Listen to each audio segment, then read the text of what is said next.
దేవునికి స్తోత్రం కలుగునుగాక. సమూయేలు రాసిన 2వ గ్రంథం 7వ అధ్యాయము 11వ వచనాన్ని చదువుదాం. నీ శత్రువుల మీద నీకు జయమిచ్చి నీకు నెమ్మదిని కలుగజేసి ఉన్నాను. నీ శత్రువుల మీద నీకు జయమిచ్చి నీకు నెమ్మదిని కలుగజేసి ఉన్నాను.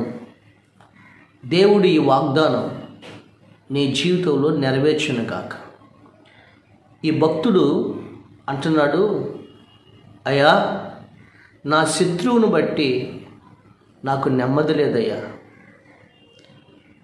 నాకు ఒక్క దిక్కు నుండి కాదు, నలుదిక్కుల నుండి నాకు శత్రువులు ఉన్నారు. నాకు శోధనలు వస్తున్నాయి, నాకు శ్రమలు వస్తున్నాయి. దానివల్ల నా జీవితంలో నెమ్మది లేదు, నా జీవితంలో విచారం. నాకు నెమ్మది కలుగు చేయమని దేవుని దగ్గర ఈ భక్తుడు ప్రార్థన చేశాడు. ఎవరయ్యా ఈ భక్తుడు అంటే దావీదు భక్తుడు. ఎందుకయ్యా శత్రువులు అంటే ఈ దావీదు ఆ మేలు చేశాడు. మేలు చేశాడు కాబట్టి ఈయనకి శత్రువులు ఎక్కువైపోయారు. అదేంటండి అనుకోవచ్చు, మేలు చేసినప్పుడు ఈయనకి శత్రువులు ఎక్కువైపోయారు. దేవుడి కొరకు నిలబడినప్పుడు ఈయనకు అధికమైన శత్రువులు తయారైపోయారు. అయినా ఈయన దేవుడిని ఆధారం చేసుకుని, నాకు నువ్వు నెమ్మది దయచేస్తావు, నాకు విజయము దయచేస్తావు, నా శత్రువుల మీద నా తల ఎత్తుతావు, నా శత్రువులు ఎదుట నాకు భోజనాన్ని సిద్ధపరుస్తావు అని ఈ భక్తుడు దేవుడి సన్నిధిలో విశ్వాసం ఉంచి ఆయన ప్రార్థన చేస్తూ ఉన్నాడు. వీరికి నెమ్మది లేదంట, సమాధానం లేదంట, సంతోషం లేదంట. నీ జీవితంలో కూడా అన్నీ ఉన్నాయి, కానీ సమాధానం లేదు. నీ విషయంలో అవసరాలు అన్నీ కూడా నీకు తీర్చగలిగిన ధనం ఉంది, కానీ నెమ్మది లేదు. ఈ రోజుల నెమ్మది లేకుండా చేస్తున్న శత్రువేంటో నీకు తెలుసు. అయితే ఈ దావీదు చేసిన పని ఏంటో మీకు చెబుతాను. దానికంటే ఒక చిన్న విషయం. ఒక అడవిలో సింహం జంతువుని వేటాడుతూ ఉందంట. ఆ సింహాన్ని చూసి ప్రతిరోజు ఏదో ఒక జంతువుని ఇది చంపి తినేస్తూ ఉంది. మిగతా జంతువులన్నీ కూడా మీటింగ్ వేసుకున్నాయి. ఏనుగు మిత్రమా, నువ్వు పెద్దదానివి కదా, నువ్వు ఆ జంతువుని, ఆ సింహాన్ని నువ్వు సంహరించవచ్చు కదంటే, అమ్మో అది చూస్తే నాకు భయం అన్నాడు. పని శరదపులతో అడిగాడు, అమ్మో నన్ను చంపేస్తానంది. మిగతా జంతువులన్నీ కూడా మన జీవితంలో మనకు అడవికి రాజు అయ్యుండే ఒక రాజు మనల్ని కాపాడాల్సింది పోయి, మన అడవిలోకి ఎవరైనా శత్రువులు వస్తే ఆ శత్రువులు రాకుండా మన ప్రాణాలని కాపాడవలసినటువంటి సింహం రాజే మనల్ని భక్షిస్తున్నాడు. ఇంకా మనకు దిక్కు ఎవరున్నారని ఈ జంతువులన్నీ కూడా చాలా నెమ్మది లేకుండా, తెల్లారి ఏ జంతువు బలైపోవాలి, తెల్లారి ఎవరు తిని ఎవరు సంహరించబడాలని కలవరం చెందుతూ ఉన్నాయి. అడివంతా కూడా జంతువులన్నీ కూడా నెమ్మది లేకుండా భయంతో బతుకుతూ ఉన్నాయి. ఏం చేద్దాం అని అప్పుడు ఈ అడవి వదిలిపెట్టి వేరే చోటకి వెళ్ళిపోదామా అని అంటే వేరే చోటకి వెళ్ళిపోయినా అక్కడ కూడా వస్తాడు. అడవికి రాజు కదా అంటే అప్పుడు ఎవరు కూడా ఆ సింహాన్ని సంహరించలేం, ఆ సింహంతో మనం జయం పొందలేం అనుకున్న సమయంలో వెంటనే ఒక కుందేలు వచ్చింది. మిత్రులారా, మీరు భయపడకండి, ఈ సమస్యని నేను క్లియర్ చేస్తాను. నువ్వేం చేస్తావు? గాలిస్తే ఎగిరిపోతావు. అలాంటిది అడవికి రాజు, సింహం చాలా బలవంతుడు, ఒక గాండ్రిస్తే నువ్వు ఎగిరిపోతావు. నువ్వేం చేస్తావు అంటే ఆ కుందేలంది, మీ ప్రాబ్లమ్స్ నేను క్లియర్ చేస్తాను, మనం ఎక్కడికి వెళ్ళొద్దు, నేను ఆ విషయం నాకు వదిలిపెట్టాను అంది. సరే, కొంతమంది నమ్మారు. అందే సరే మీ మీద ఆధారపడి ఉన్నా మీరు ఏదో ఒకటి చేయండి అంది. తెల్లారి ఉదయాన్నే ఈ కుందేలు రోడ్డు నడుచుకుంటూ వస్తుంది. అడవిలో సింహం చూసింది. సింహం చూసి, ఏ కుందేలు, ఎంత ధైర్యంగా వస్తున్నావు నా ముందు, ఆగు, కనీసం బ్రేక్ఫాస్ట్ కన్నా వస్తావు అని అంది. అప్పుడు వెంటనే ఈ కుందేలు అంది, సింహం రాజా, ఈ మాట ఇందాక ఒక విషయం చెప్పి ఒక వ్యక్తి అన్నాడు అని అన్నాడు. ఎవరన్నారు? మీకు అన్నట్టుగానే నేను అడవికి రాజుని, నాకు నీవు ఆహారం అయిపోవాలి అని అనంది. అయితే నేను స్నానం చేసి వచ్చి నీకు ఆహారం అయిపోతానని చెప్పొస్తున్నాను అంది. అప్పుడు ఈ సింహం అంది, అడవికి రాజునై నేను ఉండగా ఇంకొకడు ఎవడొచ్చాడు, ఎవడు నా వేటకు అడ్డం వచ్చాడు, నేను కదా అందరినీ వేటాడి తినాల్సింది.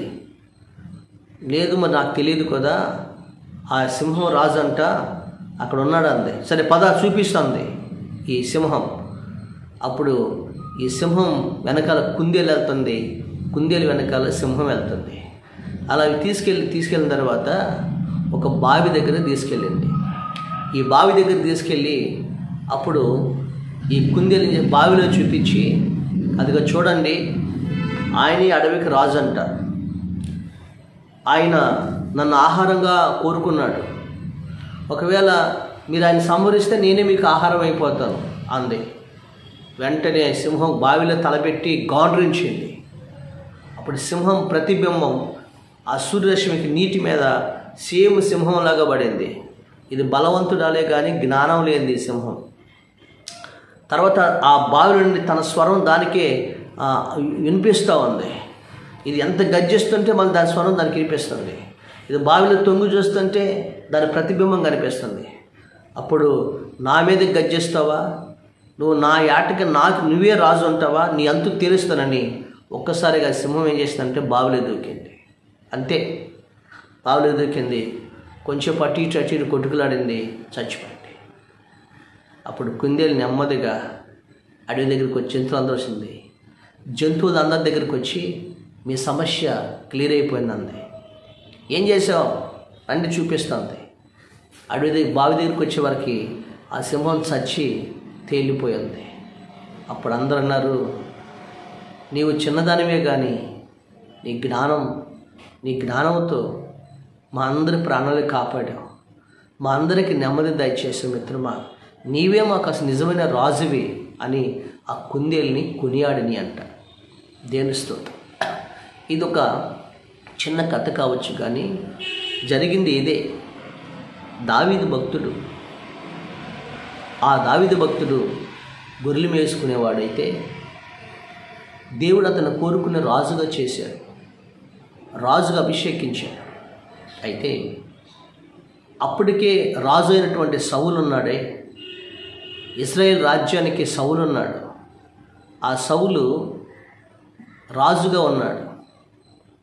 ఈ సౌలుకి తెలిసింది దావీదుని దేవుడు రాజుగా అభిషేకించడని. ఇక నేను రాజు అయ్యుండగా నా సంతతి వారి సింహాసనం మీద కూర్చుని పరిపాలించాలి కానీ ఈ గొర్రెలు కాసుకునేవాడు రాజు అవ్వటం ఏంటి అని ఎలాగైనా సంహరించాలనుకున్నాడు. ఎవరిని? దావీదుని. అందుకనే మరి యుద్ధంలో గెలిచినప్పుడు దావీదు గొలియాతు మీద తన కూతురునిచ్చి పెళ్లి చేశాడు. ఎందుకు పెళ్లి చేశాడంటే తన కూతురు ద్వారా దావీదును చంపాలని. చివరికి ఆ రాత్రిపూట తన దావీదును చేసుకున్న భార్య, మా నాన్న ఈ రాత్రి నేను చంపాలనుకుంటున్నాడు కాబట్టి ఇక్కడి నుంచి పారిపోవని దావీదును పంపించేశాడు. ఆ విధంగా సౌలు దావీదుని వేటాడుతున్నాడు.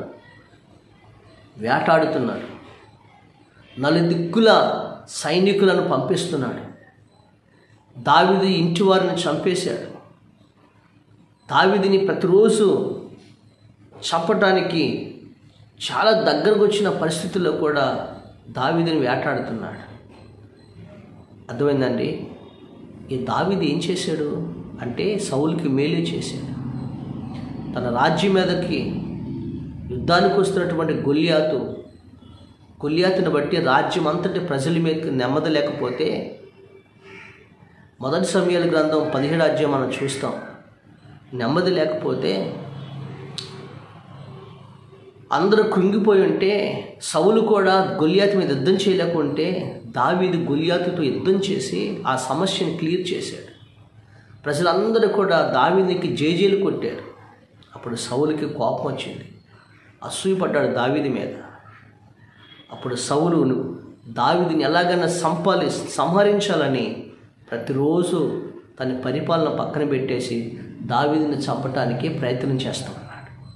ప్రియమైన దేవుని బిడ్డలారా, దావీదు అంటాడు, అయ్యా నేనేం చేసి తిని, నేను నీకేం చేసి తిని, నేను దేవుని చిత్తమే కదా చేశాను, శత్రువైన గొల్లియాతును సంహరించాను, మన రాజ్యులందరికీ నేను మంచి చేశాను కానీ చెడు అని చేయలేదు కదా అని దావీదు దేవుడి దగ్గర ప్రార్థన చేస్తూ ఉన్నాడు. ఈ సౌలు నలుదిక్కులా వెతుకుతున్నాడు చంపటానికి. ఈరోజు నీ విషయంలో కూడా నువ్వు స్నేహితులకు నువ్వు మేలే చేసావు, కానీ వాళ్ళు నీకు కీడు చేస్తున్నారు. నీ బంధువులకు నువ్వు మేలు చేసావు, నీ భర్తకు నువ్వు మేలే చేసావు, నీ భార్యకు మేలే చేసావు, కానీ నీకు కీడు తలపెడుతున్నారు. ఆపదలు ఆదుకున్నావు, ఉద్యోగం చేసే చోట, ఇంట్లో ఉన్న చోట నువ్వు మంచి చేసావు, మంచిగానే ప్రేమించావు, కానీ నీ జీవితంలో బిడ్డల ద్వారా నెమ్మది లేదు, భర్త ద్వారా నెమ్మది లేదు, భార్య ద్వారా నెమ్మది లేదు. ఈరోజు నువ్వు మేలు చేసిన వారి ద్వారా నెమ్మది లేకుండా నీకు శత్రువులు అయిపోయారు. ఈరోజు నీ జీవితంలో నెమ్మది లేక, సమాధానం లేక సతమతం అవుతున్నావు కదూ. ఇక్కడ దావీదు ఒక మాట అంటాడు, ఏమంటాడంటే 94వ కీర్తన 19వ వచనం అంటాడు, అయ్యా నా అంతరంగములో విచారములు ఇచ్చుగా ఉన్నాయి, అయితే నీ గొప్ప ఆదరణ నాకు నెమ్మది కలిగిస్తుంది అంటాడు. దావీదు హృదయంలో అనేకమంది విచారాలు ఉన్నాయంట, బాధ ఉందంట, నెమ్మది లేదంట. అప్పుడు దావీదు దేవుడి దగ్గరికి వెళ్ళి ప్రార్థించినప్పుడు ఆ దేవుడే దావీదుకి గొప్ప ఆదరణ కలుగజేశాడంట. ఈరోజు నువ్వు దేవుని దగ్గరికి వెళ్ళు, నీ విచారం కొట్టివేసి నీకు ఆనందాన్ని దేవుడు కలుగు చేస్తాడు. దావీదు దేవుడి దగ్గరికి వెళ్ళాడు. అయ్యా ఎందుకయ్యా విచారము దావీదు కంటే, ఇంత చెప్పుకున్నాం కదా 94వ కీర్తన 13వ వచనంలో పాటించాడు, భక్తిహీనులు గుంట త్రోవ వరకు నీతిమంతుల కష్టదినం పోగొట్టి వారికి నెమ్మది కలుగు చేయదు అంటాడు. భక్తిహీనులు గుంట తవ్వుతున్నారంట. ఎవరికి? దావీదుకి. అదే సౌలే గుంట తవ్వుతున్నాడు, చంపడానికి ప్రయత్నం చేస్తున్నాడు. అయితే నీతిమంతుడుగా జీవిస్తున్న దావీదు, బుద్ధిమంతుడుగా జీవిస్తున్న దావీదుకి దేవుడి తన కష్టదినాలు పోగొట్టి నెమ్మది కలుగు చేస్తానని దేవుడు వాగ్దానం చేశాడు. వెనకాల నీ వాళ్ళు నీకు గుంటలు తవ్వుతున్నారా? నీ ఇంటి వారే నీ వెనకాల గోతులు తవ్వుతున్నారా? కొంతమంది అత్తగారులు తవ్వుతారు, కోడలు తవ్వుతారు. ఈరోజు మేలు చేసిన వారే నీ గోతులు తవ్వుతావు అంటారు. అయితే దేవుడు వారు తీసిన గోతులో వారిని పడేస్తాడు. దేవుడు నీ కష్టదినాలు పోగొట్టే టైం వచ్చింది. నీకు నెమ్మది కలుగు చేసే దినాలు నీ దగ్గరకే ఉన్నాయి. నీకు మంచి రోజులు రాబోతున్నాయి. కాబట్టి నీవు దేవుడి కొరకు ఉండాలని, దేవుడిని ఆధారం చేసుకోవాలని ఈరోజు దావీదు చెప్తున్నాడు. అంటే మూడోది ఎందుకంటే కపట యోచన చేస్తున్నారంట. కపట యోచన చేస్తున్నారంట. దావీదు కపటముగా ముందు నాయనా దావీదా అని పిలుస్తున్నాడు, వెనకాల దావీదుని చంపటానికి బల్యముతో విసిరి పొడిచాడు. త్రుటిలో తప్పిపోయింది. భోజనానికి పిలిచాడు దావీదుని. భోజనం టేబుల్ దగ్గర కూర్చున్నాడు, భోజనం బల దగ్గర కూర్చున్నాడు. కానీ ఆ సౌలు ఈటి తీసుకుని ఒక్క ఉదుటిన గుచ్చే వారికి దావీదు త్రుటిలో తప్పించుకున్నాడు. అది వెళ్ళి గోడకు గుచ్చుకుంది. నాయనా దావీదు భోజనానికి రా అన్నాడు. వచ్చి కూర్చున్నాడు. వెంటనే లోపల కపట యోచన కలిగి ఉన్నాడు, కపటాలోచన కలిగి ఉన్నాడు. వెంటనే ఆ బల్లిని తీసి ఇసిరేవాడికి దావీదు తప్పించుకుని పారిపోయి వెళ్ళిపోయాడు. ఒక విషయం తెలుసా అండి ప్రియులారా, సౌలును చంపాలంటే దావీదుకి క్షణం చాలు. ఎందుకంటే సౌలు కంటే బలవంతుడిని, అసలు చిన్ననాటి ఉంటే బలాజ్యునటువంటి గొల్యాతుని చిన్న రాయితో చంపేశాడు దావీదు. కానీ సౌలుని ఎందుకు చంపలేదు అంటే అతను అభిషేకించబడ్డాడయ్యా అని దేవుడి మీద ఆధారపడ్డాడు దావీదు. ఈరోజు నీ ఎదుట ఎవరైతే కపటంగా నటిస్తున్నారో, కపటోపాయాలు పన్నుతున్నారు, కనబడకుండా నీ వెనకాల నీ కాలుని చిక్కుల పడేయాలని చూస్తున్నారు, ఆ కపటోపాయములో నుండి దేవుడు నీ కళ్ళు తెరిపిస్తాడు, నేను దేవుడు కాపాడుతాడు. అందుకని దావీదు అంటాడు, అయ్యా నీ కొరకు నేను ఆధారం చేసుకున్నానయ్యా, నీ మీద ఆనుకున్నానయ్యా అంటాడు. దేవుని స్తోత్రం కలుగునుగా. అప్పుడు వెంటనే ఏం జరిగింది తెలుసండి, వెంటనే దావీదు అలా ప్రార్థన చేస్తున్నప్పుడు బైబిల్ గ్రంథం రాయబడింది, ఒక దినం రానే వచ్చింది. ఈ సౌలు వేటాడుతున్నాడు కదా, దావీదుకి నెమ్మది లేకుండా చేస్తున్నాడు కదా, దావీదుని ప్రశాంతంగా బ్రతకనివ్వట్లేదు కదా, ఈ సౌలు మీదకి దేవాతి దేవుడు శత్రువులను పంపించాడు సౌలు మీదకి. ఈ శత్రువులు ఎప్పుడైతే సౌలు మీదకి వచ్చారో జ్ఞాపకం చేసుకోండి. మరి సమూయేలు రాసిన మనం చూస్తాం, సమూయేలు రాసినటువంటి మొదటి గ్రంథం 31వ అధ్యాయము మనం చూసినట్లయితే 24వ వచనం 5వ వచనం, ఒక అద్భుతమైనటువంటి ఫిలిస్తీన్లు పంపించాడు. మొదటి అధ్యాయం శత్రువులను పంపించి సౌలు రాజ్యంలోకి శత్రువులు వచ్చి ఈ సౌలు రాజ్యంలో సైనికులందరిని చంపేశాడు. సౌలు కొడుకుని చంపడేశాడు. చివరికి సౌలు కళ్ళ ముందే ఇలాంటి ఘోరమైన పరిస్థితులు జరుగుతున్నాయి. చివరికి సౌలు అంటాడు, ఇదిగో సౌలు ఏమంటాడంటే సున్నతి 4వ వచనం 31 వచనం, ఈ సున్నతి లేని మీరు వచ్చి నన్ను పొడిచి అసహ్యం చేయకున్నట్లు నీ కత్తి దూసి దాని చేత నన్ను పొడుమని తన ఆయుధములను మోయవాళ్ళతో చెప్పగా అతడు భయమి చేత అలాగూ చేయనలకు ఉండేనంటాడు. చివరికి సౌలు ఏమన్నాడంటే, శత్రువులు వచ్చేశారు, తన కళ ముందు సైనికులను చంపేశాడు, తన కొడుకులను చంపేశాడు. 31 అధ్యాయం మొత్తం మీరు చదవండి. చివరికి సౌలు చచ్చిపోతాడు. అప్పుడు అంటాడు, ఆయుధాలు మోసేవాడు అంటాడు, బాబు ఈ సున్నతి లేని వారి దగ్గర నేను చచ్చిపోతే ఒక రాజుని నాకు అవమానం, కాబట్టి ఈటు తీసుకుని నన్ను పొడి చంపే అంటాడు. ఆయుధాలు మోసేవాడు, అమ్మో నువ్వు రాజువి, నేను ఆ పని చేయలేను అని అంటాడు. అప్పుడు సౌలు ఏం చేస్తాడంటే 5వ వచనం, అప్పుడు అలా చేయననుకుంటాను కనుక సౌలు తన కత్తి పట్టుకొని దాని మీదే పడెను. సౌలు మరణమాయనని అతని ఆయుధం మోయేవాడు తానును తన కత్తి మీద పడి అతనితో కూడా మరణమాయను. ఇలాగూ సౌలును అతని 3 కుమారులను అతని ఆయుధములను మోయేవాడును అతని వారందరూ ఒక దినములోనే మరణమైరి. ఒక దినములోనే నిన్ను హింస పెట్టేవారు, నీకు నెమ్మది లేకుండా చేసేవారు, నీకు కపటముగా నీకు కీడు చేయాలనుకున్నవారు, దేవుడిని ఆధారం చేసుకున్నాడు దావీదు. ఆ శత్రువుల చేతికి దేవుడు అప్పగించాడు. ఒక్క దినాన్ని సౌలు తను పొడుచుకుని చచ్చిపోయాడు. ఈరోజున ప్రియమైన దేవుడి బిడ్డలారా, మన జీవితంలో జ్ఞాపకం చేసుకోండి. నువ్వు దేవుడిని ఆధారం చేసుకుంటే ఆ దేవుడు నీ జీవితంలో గొప్ప కార్యం చేస్తాడు. అందుకని అప్పుడు అంటాడు దావీదు ఒక మాట అంటాడు, 7వ అధ్యాయం 1వ వచనం, సమూయేలు రాసిన 2వ గ్రంథం 7వ అధ్యాయం 1వ వచనం, యెహోవా నలుదిక్కులు అతని శత్రువుల మీద అతనికి జయమిచ్చి అతనికి నెమ్మది కలుగు చేసిన తర్వాత రాజు తన నగరేందు కాపురం ఉండి నాతాను ప్రవక్తను పిలువనంపెను. దేవుని స్తోత్రం. నలుదిక్కుల దేవుడు దావీదుకి నెమ్మదిని కలుగజేశాడు. నలుదిక్కుల నెమ్మది కలుగజేశాడు.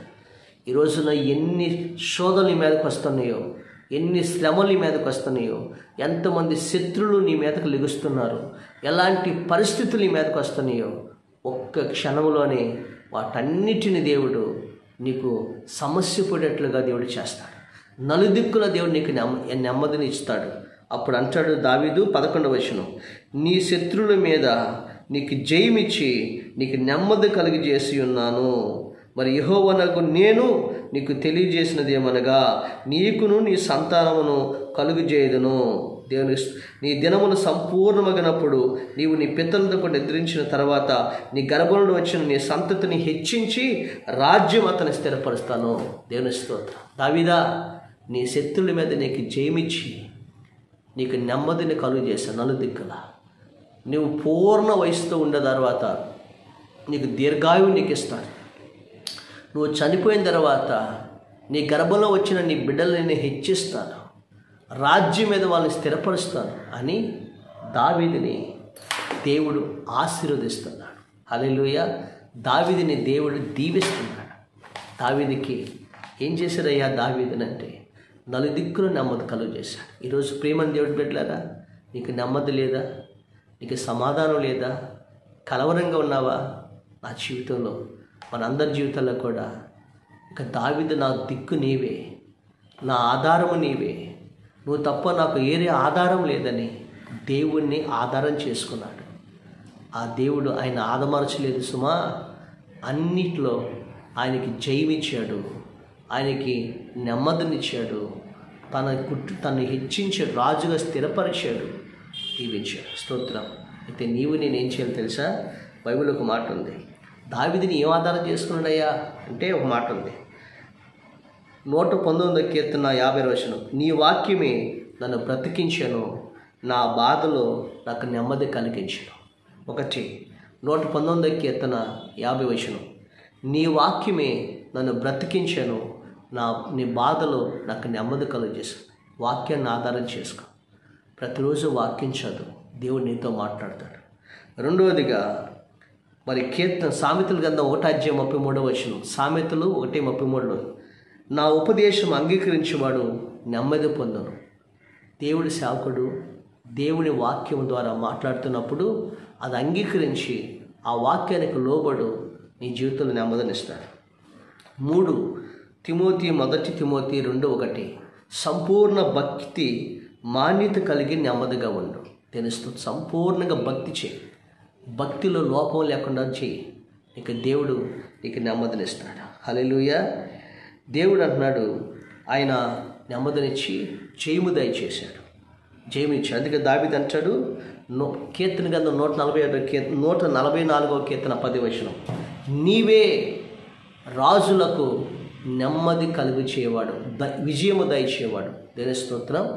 నీవే రాజులకు విజయము దయచేవాడు అంటాడు. ఒకటి, నెమ్మది రావాలంటే ఆయన వాక్యాన్ని మనం ఆధారం చేసుకోవాలి.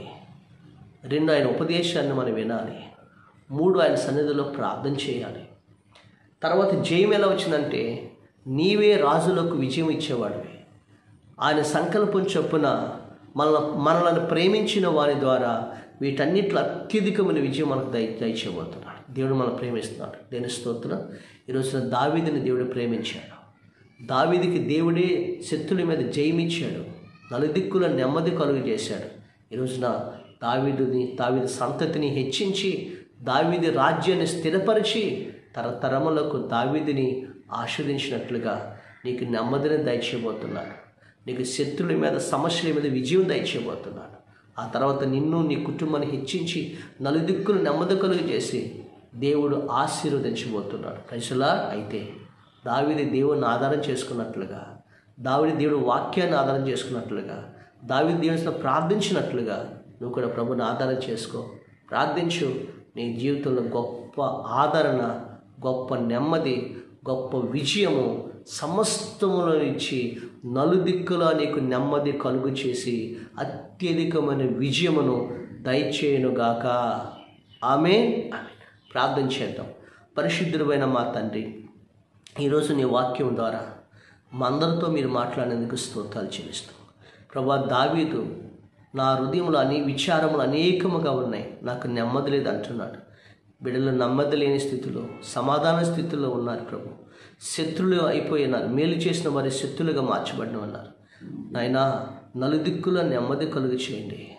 ఎక్కడెక్కడ ఏ విషయాలైతే శోధనలో శత్రులుగా మారేవాడు, శత్రుల మీద విజయం దయచేసి, సమస్యల మీద విజయం దయచేసి, నలుదిక్కుల నెమ్మది కలుగు చేసి, జయమిచ్చి ఈ బిడ్డలను ఆస్వాదించమని, తన బిడ్డల్ని హెచ్చించి ప్రభా ఈ బిడ్డలను ప్రభా తరతరములకు దీవెనకరంగా ఉంచమని యేసు నామములో అడుగుచున్నాము తండ్రి.